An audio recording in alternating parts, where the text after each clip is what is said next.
Welcome back. Top Democrats calling on the Senate to reject the nomination of Jeff Sessions as Attorney General. President-elect Donald Trump tapping the Alabama senator for the role in his first round of cabinet picks. Critics are now questioning Sessions' civil rights record, pointing to testimony from the 1980s that suggested he may have made racially insensitive remarks. With me now, Judge Michael Mukasey and John Ashcroft, both serving as U.S. Attorneys General. Gentlemen, good to see you both. Thank you so much for joining us. Good to be here.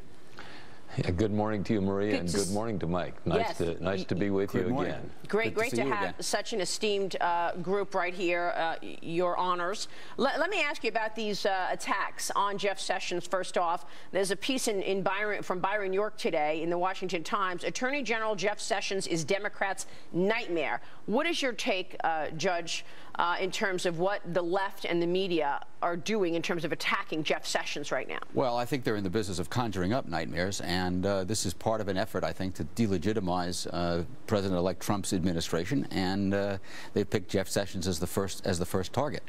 To the left, it's a bugbear because he's from the South, he's from Alabama.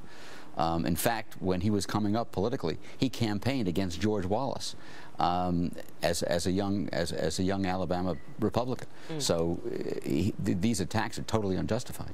They're not justified. Will they impact his confirmation hearings? I think they will impact them in the sense that you'll hear about them during the hearings. But I think he will be confirmed, and I think it will be to the discredit of anybody who joins in that sort of thing. Judge Ashcroft, what do you think? How do you see it?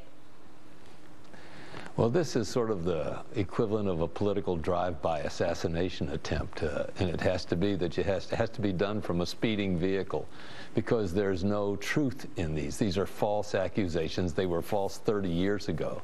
An examination of the facts shows that they were false. I've personally known Jeff for over 2 decades.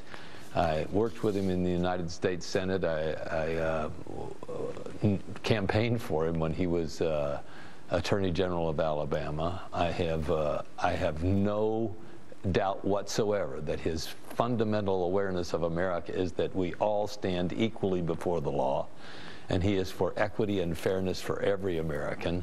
And if you look behind all the rhetoric of 30 years ago, it was simply false. It was misstatement. It was things that were suggested when he prosecuted individuals who were African Americans.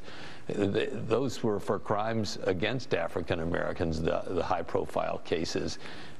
When he investigated voter fraud, it was at the instigation of the county executive, who was an African American person, and the grand jury chairman or foreman that prompted the investigation was an African American person, and the people who complained that their votes had been changed, they were African Americans. He was enforcing the rights of the African American community. He was sustaining their liberty. He wasn't undermining it. Jeff Sessions is a solid individual who believes in the equity of every American standing equally in dignity before the law.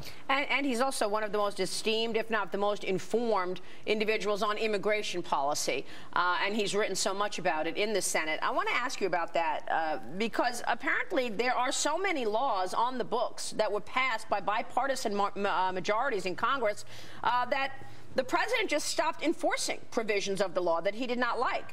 Laws providing for the deportation of people who entered the U.S. illegally, for the deportation of people who entered the U.S. illegally and later committed crimes. Why haven't these laws been followed?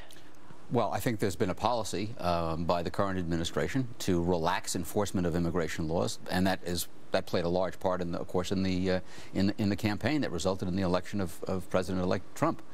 Right. I think that somebody's done a study that shows that there are more than 75 separate practices and regulations and procedures that can be changed by the incoming administration without the need for legislation. That would result in toughening up immigration reform. Right. They can enforce bans on employers employing undocumented aliens.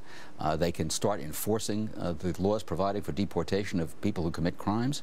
The administration currently has a standard in which you virtually have to, commit a mass murder in order to get deported. Which brings me to a broader issue, Judge Ashcroft, and I want to get your take on that, why these laws have not been followed, and also how tough will it be to reverse the politicizing that we've seen in so many of these government agencies? I mean, whether it be the targeting of conservatives by the IRS or the Department of Justice trying to stop an investigation, an active investigation by the FBI of the Clinton Foundation. Talk to us about Obama and Eric Holder's Department of Justice, and how do you reverse what has gone on in these last several years? Well, from my perspective, one of the tragedies of the last several years has been the devaluation and the debasement of the rule of law.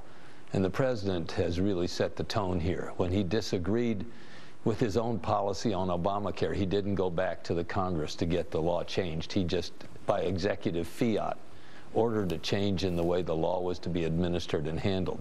When he disagreed with the immigration policy, he decided that he would change the law by telling people not to enforce it. And Mike's very generous in saying that there's been a relaxation in enforcement. There's been an order against enforcing certain elements of the immigration law. And whenever we indicate that we are going to repudiate the law, we're not going to enforce it, and we do it unilaterally at the presidential level, it's a serious devaluation of the whole principle.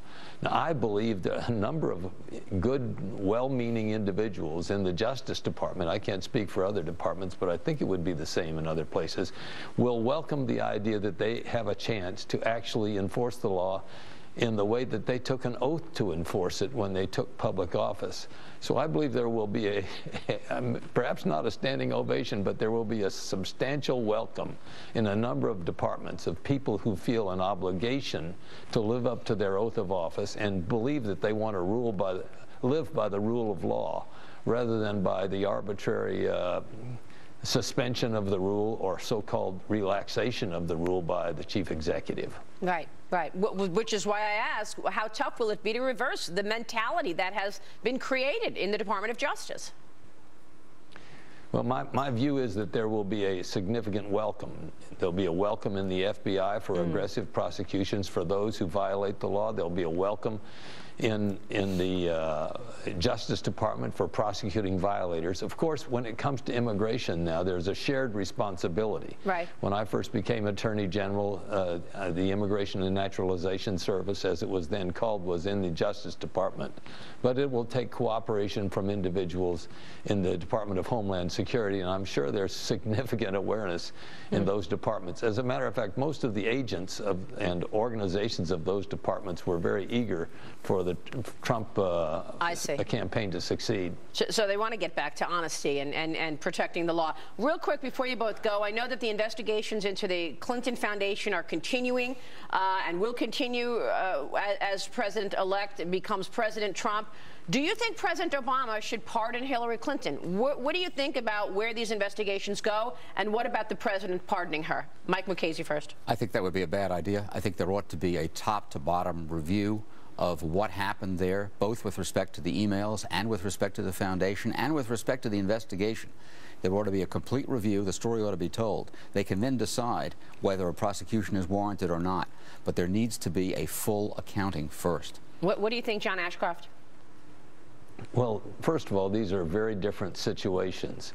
And the email situation has at least facially been investigated thoroughly. The FBI director, Jim Comey, has indicated that he has had a strong and significant look at that, and he came to a conclusion. But what I understand are ongoing investigations of a variety of other issues by as many as 4 or 5 different U.S. attorneys related to the Clinton Foundation. I think those obviously deserve continuity, and the American people expect thorough investigation and then the kind of assessment that General Mukasey has indicated is appropriate. Right. And we have to learn to call a crime, and if there has been a crime, we'll have to decide, is this the kind of thing that really merits prosecution? Yeah, incredible insight from you both. Mr. Attorney Generals, thank you so much. We appreciate your time this morning. Thank you.